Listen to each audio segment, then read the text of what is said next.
උදා වෙන 2021 නව වසර සතුට සෞභාග්‍ය නිදුක් නිරෝගී බවින් පිරි වාසනාවන්ත සුබ නව වසරක් වෙන්න කියලා කෝකෝකොන් අම්මාගේ ආදරණීය රසමැදුරින් හදවතින්ම සුබ පතනවා. ඔන්න මං අද ඔයාලට අරගෙන ආවා උත්සව අවස්ථාවකදී කෑම මේසේ රසවත් කරගන්නව වගේම ලස්සන කරගන්නත් පුළුවන් රසම රස සැලඩ් එකක රෙසිපි එකක්. මේකට මම යොදාගෙන තියෙන අමුද්‍රව්‍ය වලට අමතරව සැලඩ් සඳහා සුදුසු ඕනම අමුද්‍රව්‍යයක් මේ සඳහා යොදාගෙන ඔයාලා කැමති විදිහකට මේක නිර්මාණය කරගන්න පුළුවන්. හෙට අනිද්දා උදා වෙන අලුත් අවුරුද්දේ කෑම මේසයට උනත් ඔයාලට මේ වගේ ලස්සන සලාදයක් හදලා ඔයාලගේ කෑම මේසය තවත් ලස්සන කරගන්න පුළුවන්. දැන් අපි බලමු මේක හදාගන්න අපිට මොනවද අවශ්‍ය වෙන්නේ, කොහොමද මේක හදාගන්නේ කියලා. මම මෙතන සූදානම් කරගෙන තියෙනවා අලගෙඩි 3ක් තම්බලා ග්‍රේට් කරගෙන, බෙල් පෙපර් ගෙඩියකින් කොටසක් මේ වගේ පුංචි කොටු හිටින විදිහට කපාගෙන තියෙනවා. කැරට් අල 2ක් ග්‍රේට් කරගෙන තියෙනවා. ඒ වගේම කුකුල් මස් වල බ්‍රෙස්ට් එකේ කොටසින් ග්‍රෑම් 150ක් විතර වගේ තම්බලා මේ වගේ පුංචි කෑලි කපාගෙන තියෙනවා. ඒ වගේම පීට් ගෙඩියක් උණු වතුර දාලා ගොඩාක් තම්බන්නේ නැතුව පුංචි වෙලාවක් උණු වතුර ගිල්වලා තියලා ග්‍රේට් කරගෙන තියෙනවා. ඒ වගේම පාස්ලි කොළ ටිකක් මේ වගේ පුංචිවට කපාගෙන තියෙනවා. බිත්තර 2ක් සුදු මදේ වෙනමත් කහ මදේ වෙනමත් ග්‍රේට් කරගෙන තියෙනවා. ඒ වගේම යෝගට් මේස හැඳි 3කුත් මයෝනිස් තේ හැඳි 2කුත් සෝදානම් කරගෙන තියෙනවා. වයිට් වයින් වල ගිල්වලා තිබුණු පිකල් එකක් මේ විදිහට සෝදානම් කරගෙන තියෙනවා. ඒ වගේම අපිට අවශ්‍ය වෙනවා ලුණු කුඩු ටිකකුයි ගම්මිරිස් කුඩු ටිකකුයි. මුලින්ම අපි යෝගට් තිබුණු භාජනයේටම මයොනීස් ටික එකතු කරලා ඒකට තවත් ගම්මිරිස් කුඩු ස්වල්පයක් එකතු කරගෙන මේ ටික හොඳින් කවලම් කරගමු. හදාගත්ත යෝගට් මයෝනිස් මිශ්‍රණය සලාදයට එක් කරගන්න පහසු වෙන්න මේ ආකාරයට බෑග් එකකට දාලා මම සූදානම් කරගත්තා. ඔයාලට මේක හැන්දෙන් උනත් ඒකට එකතු කරගන්න පුළුවන්. මම නම් මේ සැලඩ් එක හදාගන්න බ්ලොක් එකක් විදිහට ගත්තේ කේක් හදන ට්‍රේ එකක්. ඒ කේක් ට්‍රේ එකට වටේට මෙන්න මේ විදිහට පාර්ච්මන්ට් පේපර් එකක් එලා ගත්තා. මුලින්ම අපි මේකට තම්බලා ග්‍රේට් කරගත්ත අලවලින් කොටසක් එකතු කරගමු. මේ විදිහට එකතු කරගත්ත අල ටික තැටිය පුරාවට විසිරෙන විදිහට හොඳට තුනී කරගන්න. අපි එකතු කරගත්ත අල ටික මේකේ අටම තට්ටුව නිසා හොඳට වටේම හිර වෙන විදිහට ලස්සනට මේක හදාගන්න. ඊළඟට අපි ග්‍රේට් කරගත්ත කැරට් ටික මේකට එකතු කරගමු. මෙතනදි මතක තියාගන්න ඔයාලා මේ සූදානම් කරගත්ත ද්‍රව්‍ය සැලඩ් එකේ ලේයර් 2ක් සඳහා වුණත් යොදාගන්න පුළුවන්. එකතු කරගත්ත කැරට් ටිකත් අල ටික වගේම තැටිය පුරා හොඳට විසිරෙන විදිහට හොඳට තද වෙන විදිහට ලස්සනට තුනී කරගන්න. ඔයාලට පුළුවන් දැන් මෙතනදී මේකට අවශ්‍ය කරන ලුණු ගම්මිරිස් ටික එකතු කරගන්න. ඕන්න දැන් අපි කෑලි කපාගත්ත කුකුල් මස් ටික මේකට එකතු කරගමු. ඔයාලා හොඳට මතක තියාගන්න මේක විශේෂයෙන් හදන ලස්සන සලාද නිර්මාණයක් නිසා කුකුල් මස් ටික අතින් කඩලා ගන්නේ නැතුව පීයකින් ලස්සනට කෑලි පුංචිවට එක සමානව හිටින විදියට කෑලි කපලා ගන්න. කුකුල් මස් කෑලි ටිකත් තැටිය පුරා විසිරෙන විදිහට ලස්සනට තුනී කරගන්න.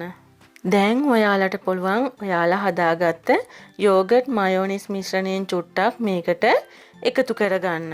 තවත් දෙයක් මේ යෝගට් මයෝනිස් මිශ්‍රණය ඔයාලට අවශ්‍ය නම් තට්ටුවෙන් තට්ටුවට හැම තට්ටුවකටම උනත් එකතු කරගන්න පුළුවන්. මම යට තට්ටුවලට මේක එකතු කළේ නැත්තේ මම ගොඩක් ඒකට ආස නැති නිසා. නමුත් ඔයාලට අවශ්‍ය නම් මුලදී අල තට්ටුව යෙදුවට පසුවත් දෙවනුවට කැරට් තට්ටුව යෙදුවට පසුවත් මේ මයොනයිස් මිශ්‍රණය එකතු කරගන්න පුළුවන්. මේ ටිකත් හොඳට වටේම ගෑවෙන විදිහට තුනී කරගන්න. දැන් සිහින් වෙන්න කපාගත්ත බෙල් පෙපර් තට්ටුවකුත් මේකට එකතු කරගන්න. මේ ටිකත් ලස්සනට තුනී කරගන්න. මතක තියාගන්න මේ අතරමැදට ඔයාලට අවශ්‍ය විදිහට ලුණු, ගම්මිරිස්, ඒ වගේම මයෝනේස් යෝගට් ක්‍රීම් එක එකතු කරගන්න පුළුවන්. ඒ වගේම තමා ඔයාලා එකතු කරගන්න ද්‍රව්‍යවල වෙනස්කම් ඇති කරගන්නත් පුළුවන්. බිත්තර කහමද කොටසත් මේ විදිහට වටේට හැමතැනම ගෑවෙන විදිහට ලස්සනට තුනී කරගන්න. මේ ද්‍රව්‍ය ටික එකතු කරලා අපි මේ හදාගන්න සැලඩ් එක පෝෂණීය මට්ටම අතින් ගොඩාක් ඉහළ මට්ටමක තියෙන සැලඩ් එකක් විදිහට තමයි පිළිගන්න පුළුවන්. මොකද අපි මේක හදන්න සූදානම් කරගෙන තියෙන්නේ මනුෂ්‍ය ශරීරයට අවශ්‍ය කරන පෝෂණ කොටස් බොහෝමයක් අඩංගු වෙන ද්‍රව්‍යයන්. කැරට්, බීට්, පාස්ලි කියන්නේ ශරීරයට හිතකර විටමින් වර්ග බොහෝමයක් ලබා ගන්න පුළුවන් එළවලු වර්ග. ඒ වගේම චිකන්, බිත්තර මේ දේවල් වලිනුත් අපිට ශරීරයට අවශ්‍ය කරන බොහෝමයක් ප්‍රෝටීන්, කාබෝහයිඩ්‍රේට්, කැල්සියම් මේ හැම දෙයක්ම ලබා ගන්න පුළුවන්. ඉතින් මේ වගේ පුංචි සලාදයක් හදලා අපිට මේ හැමදේම ශරීරයට අවශ්‍ය කරන විදිහට ලබා ගන්න පුළුවන් නම් කොච්චරනම් වයිට් වයින් විනගර් වල ගිල්වන ලද මේ පිකල් එක ගොඩාක් ඇඹුල් රහයි, ලුණු රහයි. ඉතින් මේක අපි මේ සලාදයට එකතු කරගත්තාම සලාදයට අවශ්‍ය කරන ලුණු, ඇඹුල් රස හොඳට දැනෙනවා. මේකට උඩින් අපි යෝගට්, මයෝනේස් සෝස් ටිකකුත් එකතු කරගමු. මේ විදියට සූදානම් කරගත්ත සැලඩ් එකට තව පුංචි අල ලේයර් එකක් එකතු කරගන්න ඕනේ කියලා හිතුණා.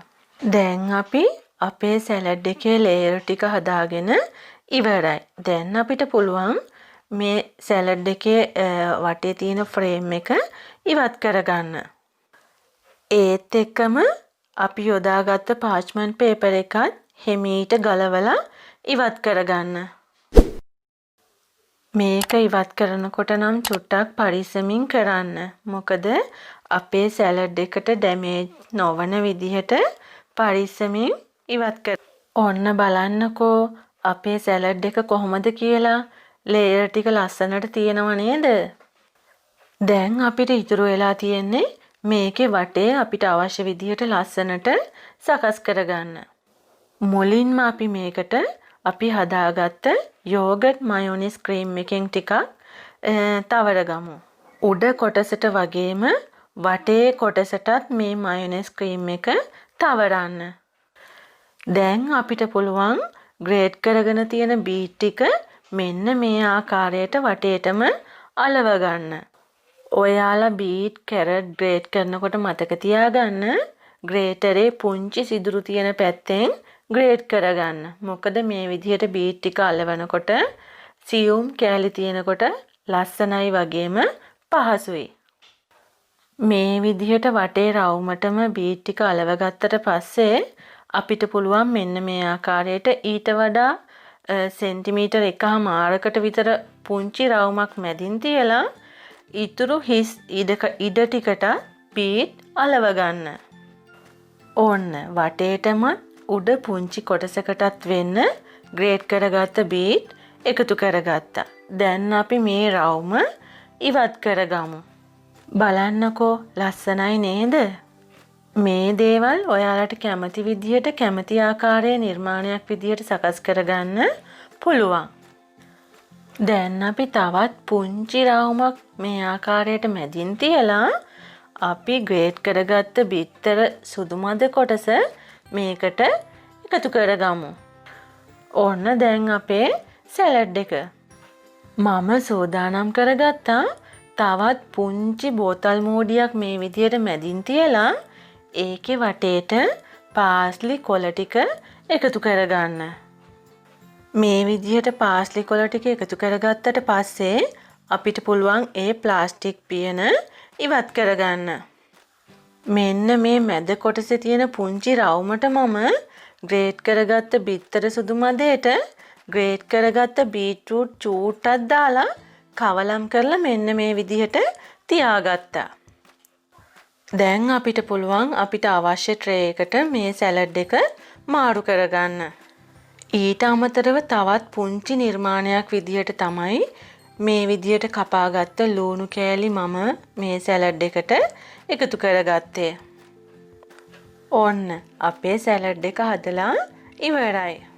මේ සැලඩ් එකේ තියෙන විශේෂම දේ තමයි කේක් එකක් කපනවා වගේ මෙන්න මේ විදිහට ලස්සනට පිළිවෙලට කපලා කෑල්ලක් විදිහට පිගානකට දාගන්න පුළුවන් වීම. බලන්නකො ලස්සන පාට ගැලපීම, තැඹිලි පාට, රතු පාට, කොළ පාට, කහ පාට, සුදු පාට, දම් පාට මේ හැම පාටක්ම මේ සැලඩ් එකේ අඩංගුයි. ඒ වගේම තමයි ගොඩාක් රසයි. බලන්නකෝ ඔයාලට මොනවද හිතෙන්නේ කියලා. ඔයාලගේ හිතේ තියෙන අදහස ආදරණීය කමෙන්ට් එකක් විදිහට පහලින් කමෙන්ට් කරන්න.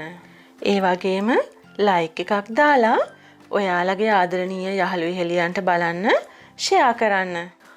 ඔයාලා තාමත් කුවකෝ කොන්න අම්මාව සබ්ස්ක්‍රයිබ් කරලා නැත්නම් දැන්මම සබ්ස්ක්‍රයිබ් කරන්න. ඒ වගේම කුවකෝ කොන්න අම්මාට මේ විදිහට අලුතෙන් එකතු වෙන අලුත් වීඩියෝස් වල නොටිෆිකේෂන් ඉක්මනින්ම ඔයාලා ළඟට ගෙන්ව ගන්න ළඟම තියෙන බෙල් එකන් ක්ලික් කරන්න. මම තවත් මේ වගේ අලුත් රසබර වීඩියෝ එකක් සමගින් ඉක්මනින්ම ඔයාලගේ ගෙදරට ගොඩ වෙන්නම්. එතකන් මගේ ආදරණීය යහළු හෙලියන් හැමෝටම තෙරුවන් සරණයි. ආයිබෝවන්.